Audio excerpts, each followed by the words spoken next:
Hi, I'm Kay Daigle. Welcome to the Beyond Ordinary Women podcast. Today, our guest is Nika Spalding. Hey, Kay. Welcome, Nika. It's Thanks. always so much fun to have you. And for those of you who know, Nika has been on our podcast many times, and so we're always thrilled when she has time to be with us. She has a master's of theology from Dallas Seminary. She actually went to Oklahoma University, but we don't really care about that part. And she has a doctor of ministry degree from Northern Seminary. So she's Dr. Spalding, but I will not call her that. I will call Thank her you. Nika. And Nika is really sort of our go-to person for hard questions and about teaching the Bible. And so today we are talking about teaching the Bible, and we're going to talk about using teaching aids in teaching the Bible. So, Nika, why do teachers need to use teaching aids? Yeah, it's such a good question.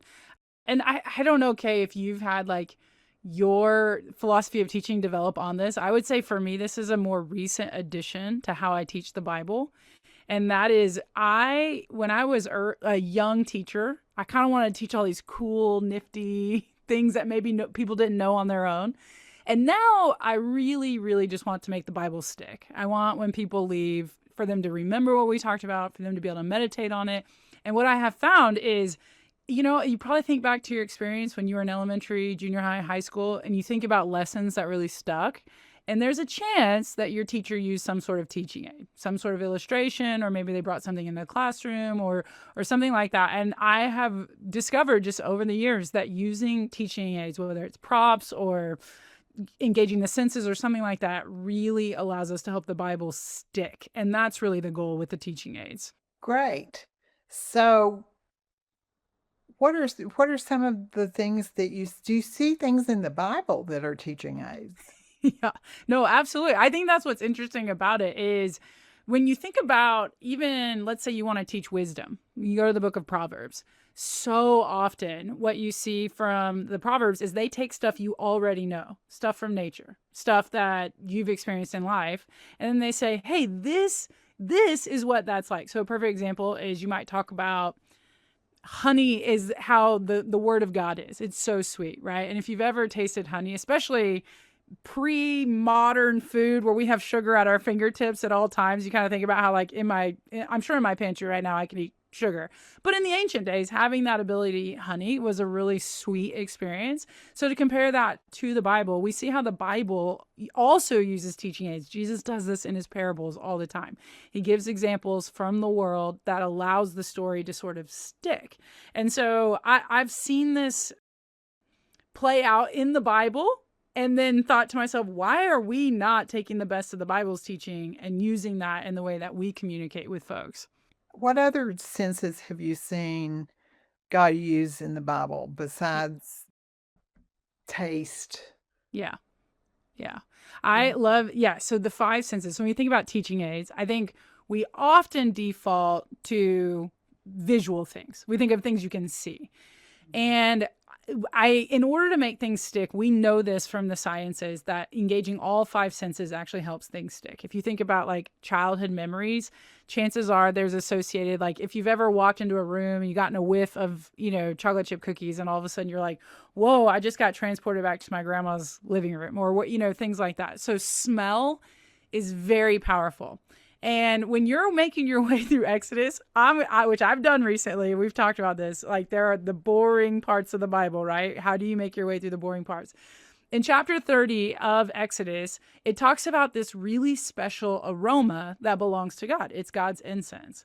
And so when you think about how does God show his people that he's near them, one of the ways is God asks them to engage their senses. So if you read that list of senses or the things that you can smell in Exodus 30, this would be an example of what I would do. Is you maybe grab a couple of the items on the list and have the women smell it while you're teaching through the Bible. We hear all the time at the Christmas story, hey, the wise men come and they offer these gifts, and they offer frankincense and myrrh.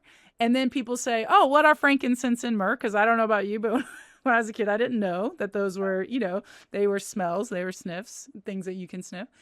You can just go down. In my neighborhood, there is a plethora of shops because we are in a predominantly Hispanic part of town, which means a larger percentage of Catholic churches, which means there are many churches that sell things that Catholic worshipers will use in their worship services. You can walk in and ask for a vial of frankincense or a vial of myrrh, and it's the scent, it's not the actual stuff, but you can then smell what it would have smelled like on Jesus's gift day. For I won't say on his birthday because we know that the wise men came a little bit after he was born. But think about that. You've heard these stories over and over again. You're trying to teach the Christmas story in a way that it sticks. It kind of allows people to remember it. What if they got to smell frankincense and myrrh while they're doing that? So sense is like such a key part of it, and smell is one of those core senses. Of course, obviously, what you can see is helpful. I think about hearing. The other day, somebody was teaching me a lesson from Hebrew. And a lot of your women aren't going to be learning Hebrew. But what he did that was really powerful is he played an actual native Hebrew speaker reading the text. And so for me, hearing these words pronounced from a native speaker, and so one of the ways that perhaps if you're teaching through the Psalms, is you could find them in song form and you could play those so that the people could hear the music of the Psalms, not just read it, not just listening to you. So those are some examples. And then of course, my favorite sense is, of course, taste. So, and I don't think it's probably feasible for a lot of ministries to do, let's say, a full Passover meal, right? I mean, that might be a little bit hard to do. If you bring a lamb on a spit, you're roasting a lamb, kudos to you if you could pull that off in your church. But fresh break, if you're teaching manna and you had fresh baked bread, or you had the, different, like the honey that we talked about, a chance for people to actually taste what you're talking about. These are the kinds of teaching aids that allow the lessons to go from theoretical to physical. And when we do that, when we physically engage in things, it sticks in our memory. We know this from the sciences. Yeah, those are good ideas. Those are really good ideas. I was thinking about this morning, and I thought about one of the most strange lessons that God taught in using an aid was Ezekiel. Mm. He had Ezekiel lie on his left side for, I believe it was 390 days. Then he was bound with cords. Then he had to turn on his other side for another 40 days. I don't even understand how that worked. I mean, I think about it, and I'm like, how did that work? How could he have lain there that long? I mean, Yeah. could he even walk when he got up? I mean, and I'm sure people thought it was strange, but God was trying to show the people who had been taken captive into Babylon, who were not in Jerusalem when the siege came, what was going to happen, how people were not going to have. Oh, and while he was lying there, he had to cook these little cakes that were specific, And first he was told just to cook them over human dung, and Ezekiel pled against that. So God said cow dung is okay. But I mean, it was all a picture of how bad things would be for the people who were left in Jerusalem, Yep. because these people were not going through it. And have you ever used any physical Yeah. Yeah. I love. types of aids like that? I mean, not like that, Yeah. but you know what I mean. No, thank goodness I am not a prophet called by God.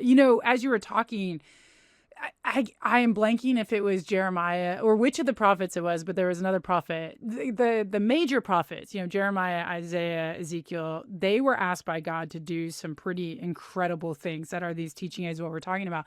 And I can't remember, I'm blanking right now, but one of them was asked to build a replica of Jerusalem and then destroy it. It was And Ezekiel. okay, yeah.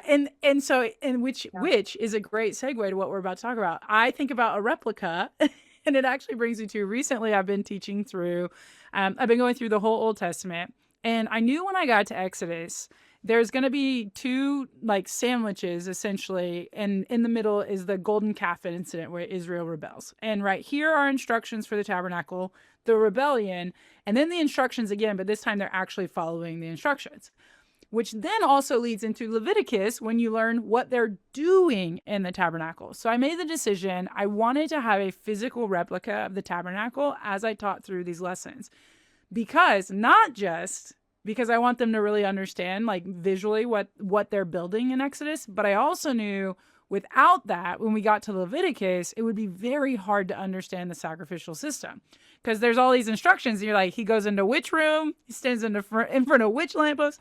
So this is insane. I'm not recommending everybody does this, but I'm very committed to the teaching aids right now. So I bought. My gosh, you built this yourself? Well, it was a kit. So this is not an advertisement. I'm not advertising it. There's actually a much less expensive one I got off of eBay that's a foam version of this very thing. But I decided to upgrade because I do love Legos, if you haven't noticed behind me. This is not Lego branded, but it's similar to Legos. And there's a young man who just started a business where he's creating replicas of different things in the Bible. So I spent more money than I should have. I'm not advertising it, but if you're interested in it, go check it out. It's called Bible Bricks. So I built this tabernacle for that very reason, though, because I have a very hard time. If somebody were to say, okay, here's a pencil, and they started describing something, they said, now draw it. I guarantee you whatever I draw is not going to look anything like what they are envisioning. I am not gifted. Yeah, I don't have that gift. I don't understand it. So even I say I did this for the people that I was teaching, but the reality is this was very helpful to me, because I've read through Exodus. I've written a study on Exodus. I've done so much in Exodus, and it wasn't until I actually built the tabernacle that I was able to then start imagining the priests doing things.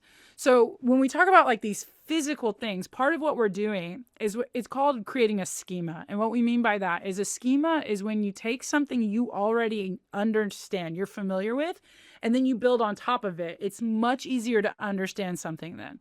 So here's an example where, let's say you're trying to describe a pomelo, which is a giant grapefruit. So you can say, oh, a pomelo is a citrus fruit. It's large, about a softball size. It's orangish, yellowish in color.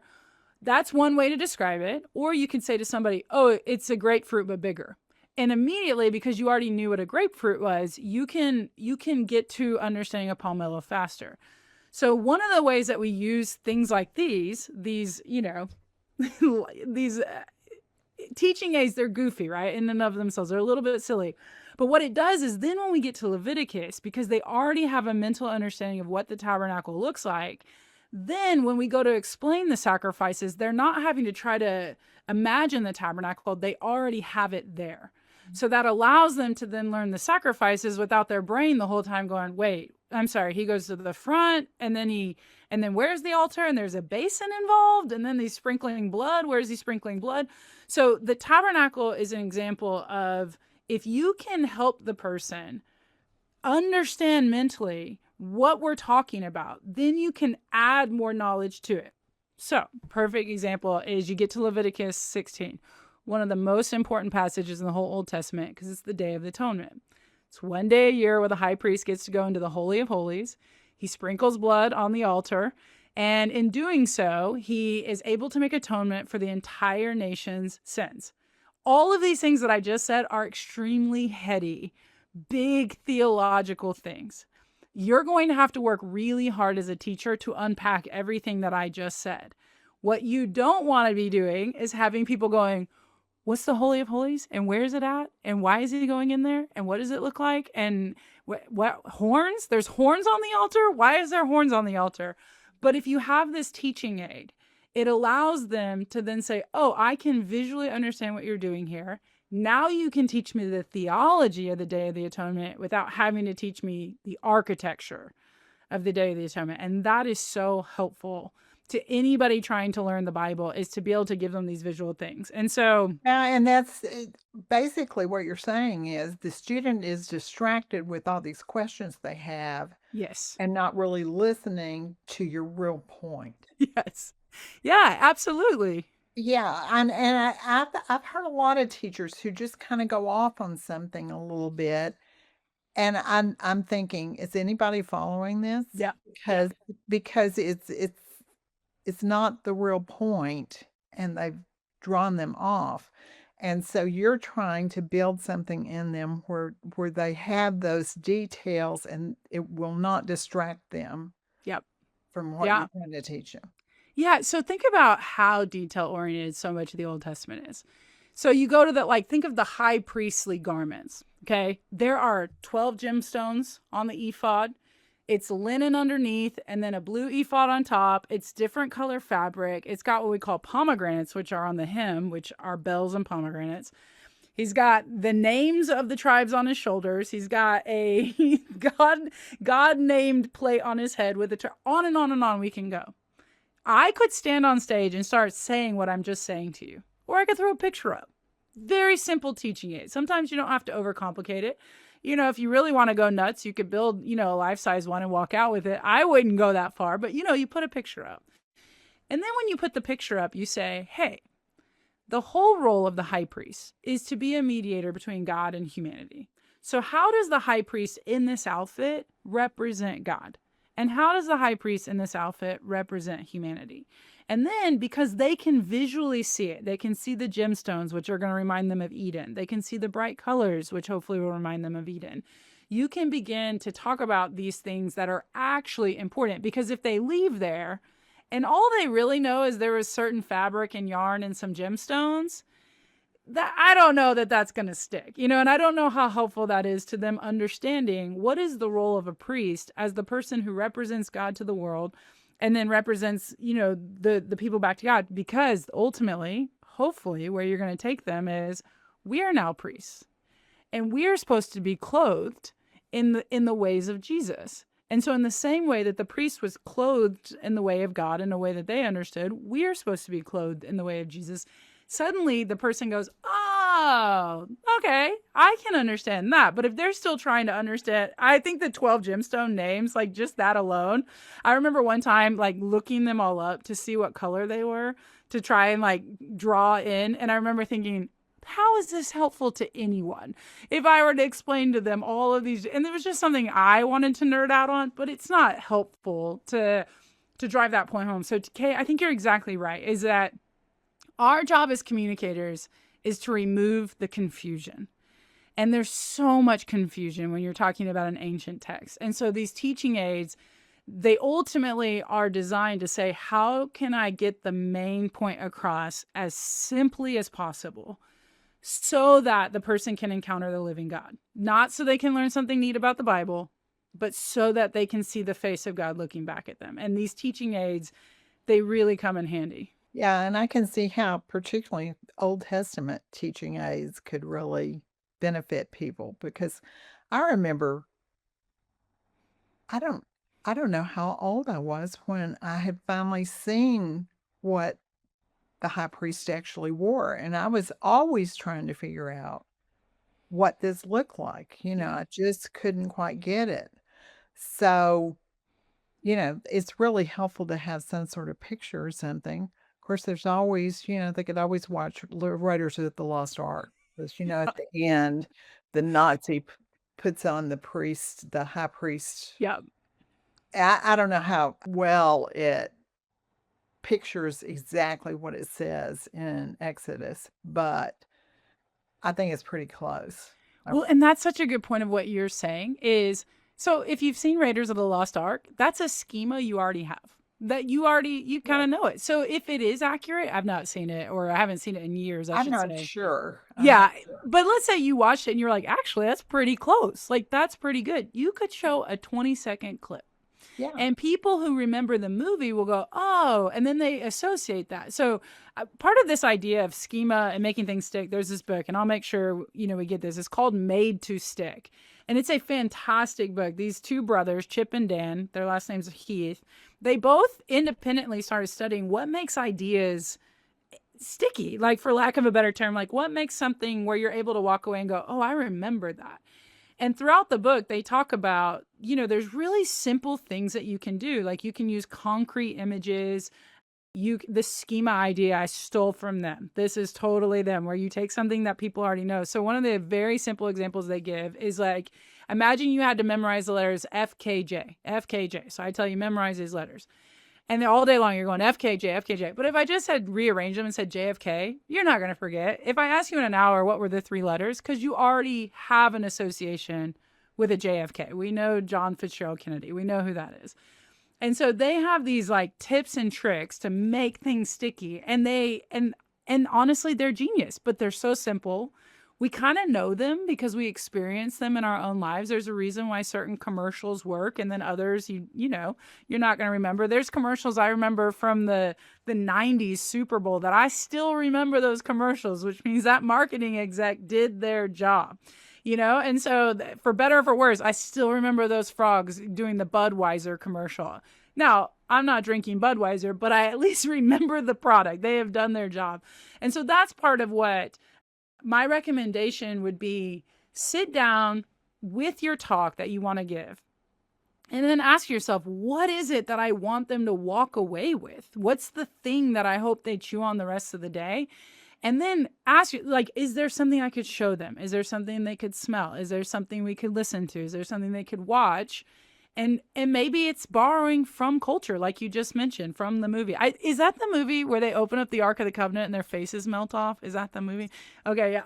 That's the only scene I really remember, which makes me laugh every time. But Yeah, it's yeah, so Raiders of the Lost Ark. This is the one about the Ark of the Covenant, and then there are love it. others, I about love other it. things. But See, so we remember that, right? I remember the lost, the Ark of the Covenant is really important, and they open it and their faces melt off, which tells you something about the Ark of the Covenant. So I would use that clip. I would absolutely use that clip if I were teaching through the book. And so, yeah, you bring up a great point, Kay. yeah, well, it seems like all the way through the Bible, there are things that God tells them to use to help remember, to Yeah. help remember. And of course, communion is something that we're supposed to remember, and that involves food and tasting and just the picture of something of God being in you. But I was thinking about one time, I haven't done many things, but one time I was teaching Joshua. And when you go into Joshua, and of course, Joshua has led the people he's leading them into the promised land because Moses has died. And so they're going to cross the Jordan. And after they cross the Jordan, God told Joshua to have men go into the Jordan. Now that they crossed the Jordan, it was dried up, just like in Exodus when Yeah. Moses and the people crossed the Red Sea. It was dried up for Joshua and the people there as they enter the land of Canaan. And he told one man from each tribe to go in and get a stone and put it on his shoulder and bring it out. And it was going to be what the people would remember what God had done. It was a memorial stone that they were to pay attention to. So when I got to that, I thought, I went like to Michael's or someplace like that, and I bought a bag of little rocks, Yeah. gave every woman a rock, and I told her to think about some time that God had moved in her life, Mm, to remember it with that rock. And so they're just little things like that you can do also. I mean, they might not remember Joshua, but they will remember what God yeah. has done for them in the same way that what Joshua did would remind the people. Yeah, I love that, Kay. And truth be told, one of the reasons why I had such a strong aversion to teaching aids when I was younger, except for like a visual slide, like I might have put something up on the slide or something like that, but I was always hesitant because I just didn't want to come across as dorky. Like that's the reality. Like, and I look back now and I realize I am a dork. I'm a huge nerd. My bookshelves tell on me behind me. But I think there was this sense that, especially when I got into women's ministry, I had heard from young people, they just felt like women's ministry was out of touch. And so I was always afraid that I was going to do something that was a little out of touch or a little lame. But I have found some of the most significant moments in my life were not these like really theologically deep, sort of like, heady things. They were tangible touch, taste, smell, like your rock example. I can think of times in my life where I have keepsakes that I've thought that's significant to me. That mattered to me. And so, like, I came up with this thing where I decided years ago I was going out into the mission field and I was tasked with teaching the whole Bible. I was like, what? Like the whole Bible. Okay, no problem. And I think they gave me like 20 minutes. Can you teach the whole Bible in 20 minutes? And so I was like, you know what? Youth ministries have been doing this forever. They have figured out cool, fun, goofy ways. And so I came up with, and I had some help. I stole some from other people, and then I came up with these 13 words that teach you the Bible, and they have hand motion. So I remember getting all the adults up and thinking, well, we'll see if they'll do it. And it starts with like creation. We do creation and everybody's hands go up. And then I talk about how God created the whole world. And then we do fall and we eat an apple, like fall. And I talk about that.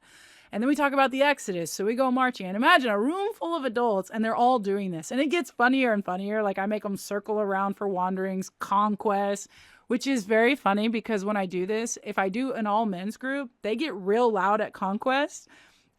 And when I get to the end, I use return and I do a and the women are always louder on the return. I don't know. There's something to that. But all that to say, I've done this many times now, not just in a missional context here in the States, in my own churches. And I have found it's goofy. It's silly. It gets people out of their comfort zone. But in about 10 minutes, people know the whole story of the Bible in about 13 words.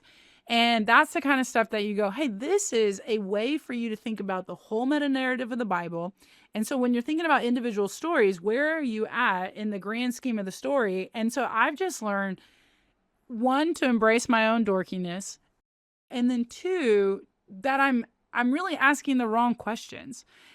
Like the question shouldn't be, is this lame? The question is, will this stick? And if it will, then I think it's worth doing. Even if people are like, she's kind of dorky, but I understand my Bible a little better. I'm great with that. Put it on the tombstone. I'm great with that. She's a little dorky, but now I understand my Bible better. Go with that, young teacher. Yeah. Yeah. Because you're right. I mean, what good is it if they never remember any of this, that they Yeah. don't understand it and never remember it? Yeah. If we can't go down to a real elementary level of how to make sure something's clear, then we can lose the whole ball game, basically. Yeah. Yeah. Yeah. And this is where, especially as young teachers are trying to find their voice. I know we've talked about this before, like do's and don'ts of teaching. You guys on Beyond Ordinary Women, there are so many videos that will help you with teaching. So if you're new to teaching and this is the first video that you're listening to, go back and listen to the others, because this is sort of like a second level kind of thing. But part of finding that voice is taking time to sort of back up from the top. You've prepared it. You've done your homework. You've studied the passage. You think you have a good idea of what you want to communicate. This is sort of a time to back up and then say, what are those creative elements that are unique to me? Because the reality is me getting a whole bunch of people up in the room dancing around, I was born to do that. I've been a camp counselor my whole life. That is something I can pull off, even though it's dorky, because I've got the energy for it. It's not something I'd recommend to every teacher, but I know every teacher is capable of coming up with these creative, unique ways of making it stick. And that's where you as a communicator can really show your people that you care about that. You spend a lot of time thinking about it. I mean, those rocks, Kay, you had to go buy them. You had to think about it.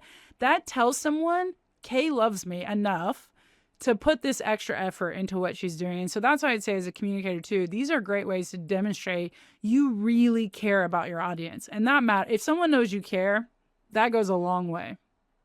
Yeah. Well, tell us, I know you've made some decks of cards. Yeah. I have some right here. I love it. These are the minor prophet cards. Yeah, look at that. They're minor prophet cards. I love it. And I haven't tried to play a game with them yet, but I'm going to give these, I have my own deck, of course, but I'm going to give these to my group that's reading through the Bible when we get to the minor prophets. And we're getting close because we're in Ezekiel, which is what made me think about that story, about that way that Ezekiel was God's teaching aid. Yeah. But tell us about these decks of cards that you created. Yeah. So this is another way that you can make learning stick, and that is to play. This is where there's all the data in the world that talks about if you're playing, you're learning, which is why so many great, especially music teachers, coaches. I remember some of my favorite times in volleyball were when we got to play games at the end of a grueling practice, and you learn a lot while you're doing that. So as an aunt, I gotta tell you, I have played 5 million hands of cards. I have played so much. So I started thinking at the last ant camp I had with my babies, I thought, can I create a deck of cards that, yeah, we can play games with it, but we can also learn while we're playing those games, especially with games where you're pairing, things like Go Fish and things like that. So there are 12 minor prophets, and you need 13 cards in a deck. So this is lent itself. Plus, I'm partial to the minor prophets. So the deck is designed that like the aces are Hosea, and then you go from there and you go through the order of the minor prophets. And each of the different suits, as you kind of think of them, are different cards. So one is a poem that I wrote that summarizes the whole book. One is an image that I think captures the essence of the whole book. One is a characteristic of God that you learn from the book. And then the fourth one, I'm totally blanking, but I think it's a key verse. There's a fourth one. I've been working on my gospel deck. That's why I'm blanking here. I think there's some key verses in here. Okay, perfect. Yeah. Yeah. And so the idea was, okay, you're already playing. Can we sort of sneak some knowledge into this? And because over time you get familiar with cards. So let's say you're playing a game. There's a game we play all the time called sevens, and sevens are really important in the game, as you can imagine. Well, Micah's number 7. So as you're playing, you're going to naturally know Micah better than the other cards because you're going to be looking for the Micahs every time you play this game. And so the thinking on this was, how can we create, again, something you're already familiar with, a deck of cards?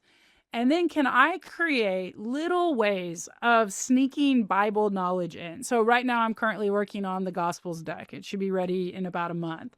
And one of the things that, because there's only 4 gospels, each suit is a gospel. So the clubs are Matthew.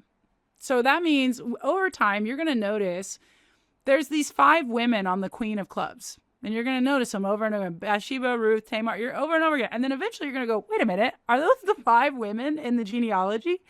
And then later, when you're thinking, oh, where's that genealogy of Jesus with the women? You're going to go, oh, it's a club. Clubs are Matthew. And now you're like, without even having to think about your Bible, because now you're just thinking about a deck of cards, you're already learning these things. And so these are some of the ways that, and this is, listen, for those of you listening at home, you're like, this woman invented a deck of cards. This is what she wants me to do? No, no, I'm not asking you to invent a deck of cards. What I am saying is this is what creativity can produce in your communication and in your ministry, especially if you're a youth pastor, especially if you're a children's pastor. There are ways, sneaky little ways, to get the Bible into people's lives in a way that allows them to learn without laboring. Learning's hard. I mean, when you start with not knowing and you have to get to knowing, we all feel that dread, especially when you start a new lesson in trigonometry, when you have to learn something at your job. One of my friends is contemplating a new job, and she's like, maybe I'll just give it a year and see if it works. And my counsel to her was, hey, every new job in the first year is really hard because there's just a gap of what you don't know. And so these are ways to close that gap, to make it a little less painful, is playing, having, these like the giant temple for them or tabernacle for them to look at. These are ways to close that gap between what you don't know and what you want to know and make it interesting, entertaining, fun, and joyful because we're talking about the Bible.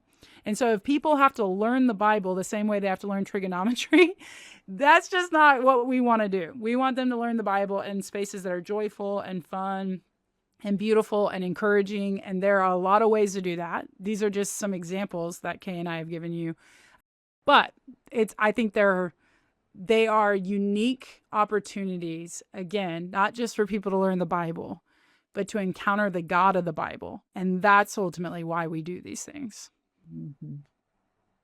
Yeah, when I wrote a Bible study on the minor prophets, I just came up with a little icon picture for each one, which is a lot simpler than all the work that you did with the deck of cards. Yeah. But I tell our audience that because you don't have to necessarily do a deck of cards. Yeah. If you can come up with some way, just to distinguish the messages in the different prophets, it will help. Do you remember what the image was for Hosea? Can you remember off the top of your head what it I was? think it was a heart. Yeah, yeah. So mine is they're broken wedding rings, and and again Oh it's because yeah, no, that I did wedding rings. okay. So think about that. You and I both studied the same book, and we both said, okay, what's a quick image that somebody would say, oh, that's what makes Hosea different than because. I think Micah uses a heart and it's a broken heart. And he talks about you're going to need new hearts. And then, of course, Jonah's, some stand out. Jonah's being swallowed by a giant fish. So there's some that you kind of think, okay. But so Hosea is a story about a prophet who God has asked to marry and love an unfaithful woman. And God is saying, this is what Israel, you are like. And so in this story, immediately you can look at these broken rings and you can tell yourself, oh, that's Hosea without, I mean, it's almost instantaneous. You begin to associate these things with Hosea. Joel is number 2. Joel has, for my deck of cards, a bunch of giant locusts. When you read Joel, you learn there's this famine because the locusts have come in. And then God says, I'm going to restore to you the years that the locusts have eaten. And so suddenly you're like, oh, locusts, Joel, got it. So if I need a book about the consequences of rebellion and yet God's promise to restore, Joel is a great place to go. And if you can all that to say, that's why I asked about Hosea, because I had a feeling we had the same image. And I think that speaks to a little bit of effort goes a really long way in helping people learn the Bible. Yeah. Yeah. Well, thank you so much, Nika. This has been really not only insightful and educational, but it's been fun. Good.